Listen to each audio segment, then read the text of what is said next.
Hello, and welcome to the first line of Gate 49, the Gate of Revolution, the Gate of Principles. And here in the first line, we find the law of necessity. The basis of revolution, the foundation of establishing a principle, is by the law of necessity. Gate 49 is in a stream and a channel that is all about need. And so the law of necessity is that the principle should be based on need, genuine need. How many sheep do we actually need in order to feed all of those people that deserve to have access to food? In the Lifetime Learning, it says revolution has no support unless it is perceived as necessary. The 49 has no power without the pressure of the 19. It needs that support. It needs that pressure. And without the 19, it doesn't know what the needs are. So it's difficult to establish the principles. Remember that this is the bride and the groom. This is a feeling out process in order to see who can get the best deal. The tribe and its bargains. In the exaltation, we find the understanding and application of this law to maximize expansion of support and thereby ensure viability.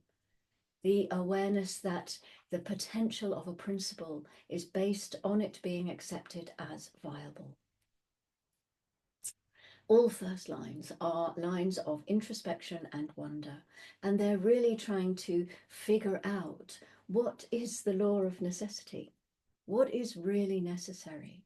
This is tribal. The 49 is always looking for support. It recognizes that there is no revolution unless it has that support. The 49 will only get that support if what it is offering is viable. It has to be valuable. If it's not, then it's just going to be a revolution for the sake of revolution. There must be a basic necessity at work.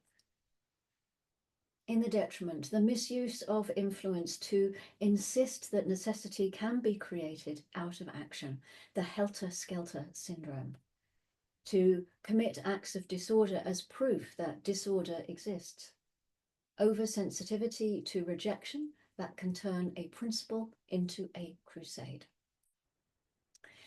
The helter-skelter syndrome, I haven't gone into it here because I looked at it and I don't like the energy of it and I didn't want to bring it to this report, but you can have a look at it. It's kind of to do with Charles Manson and also the helter-skelter song that the Beatles made. So if you want to go ahead and Google that, please do. But I looked at it and I thought, I don't want to bring that to you guys. You can, it's up to you. If your authority says go do it, go do it. So here we find in this line the understanding of the recognition that necessity creates the principles. And so if you have the principles that you want to establish and there doesn't seem to be any necessity, then this is an attempt to create the necessity. And it could be quite disturbing. As Ra said, this is a brutal gate. It will do a lot of really disturbing things to get its principle in place. It has the ability to have impact at the most basic level of the tribe. And remember, when the tribe changes, everything changes. And if you don't change the tribe, nothing changes. The collective can have all the standards it wants, but unless the tribe accepts them, there's not going to be real change. And so there's great power here in this revolutionary force to attract the support of that adrenaline pressure of the 19, and then to drive the 37 to smile in its special way that it has, to get the 40s to take on the willpower until you get through the whole tribal process. Revolution is based on the law of necessity.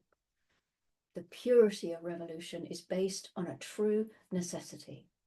The perversion of revolution is when the necessity is created as an illusion in order to establish a framework for revolution, so that it will take place because I want a revolution and I really don't care how we get it.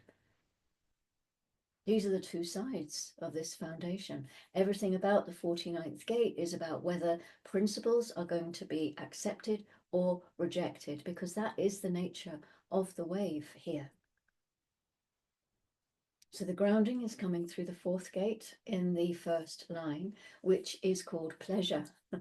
This is the pleasure of grasping something that you know to be true. So this is the pleasure of recognizing a true need.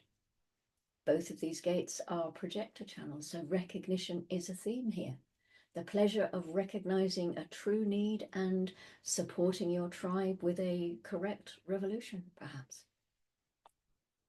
Now my bear has this configuration as his design Sun Earth. He has it in the fourth line, in the first line.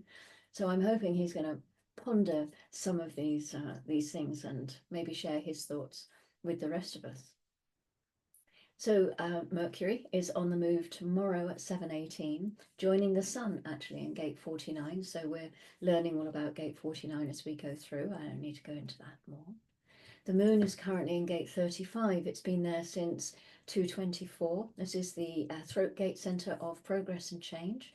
It's collective. It has that manifestor quality to it. And we've had a channel with the moon and both Neptune and the moon. This is what this is bringing. Both Neptune and the North Node, sorry, they are both in gate 36. So we've had this channel of Transit-Uranus, but we've had it for a while, because we've had, I don't know, is it Jupiter or Saturn? Yeah, has been there. I should know that, shouldn't I? 35, let me see if that is there. I got the little tiny mandala just on the side of my screen. So it's the 16, and it's the one that looks like a 4, so it's Jupiter. So it's Jupiter was in gate 35 for quite a while and has gone into 16 now. So we've had this channel of Transit-Uranus, and maybe we're familiar with the energies of that. So next, the moon transits into gate 45. This is at 12:13, and this is the throat gate of the tribe with the voice I have. This is a possessive voice, which tells you quite a lot about the tribe, really. The 45 is called the gatherer. It's the gate of the ruler, the matriarch, the patriarch, sitting up there on the top of the pile, not really doing anything, delegating, hopefully, and delegating correctly, keeping an eye on everything, taking action when it's necessary through the 21, initiating action when it's necessary, because this is a manifestor channel as well. And then the moon goes into gate 12 at 22:04, and it meets Saturn in gate 22, bringing us the manifestor channel of openness, the design of a social being. So there's a lot of that manifestor initiating energy around at the moment. So the design of a social being, or not, of course, because this is a channel that operates correctly when it pays attention to its moods. And nobody is always in the mood all the time. This is also a very acoustic activation. It really likes to hear nice things. It likes to hear what suits it, I suppose, is what it is. But it needs that. It needs to like what it hears, whether it's a person's voice or whether it's music or whatever sounds are in its environment. And finally, for this report, the moon goes into gate 15 at 7:58. This is the collective G center gate of extremes, also called modesty, and it is the gate of the love of humanity, or not. This is not a gate that enjoys to be tied into rituals or habits. This can make it very uneasy and uncomfortable.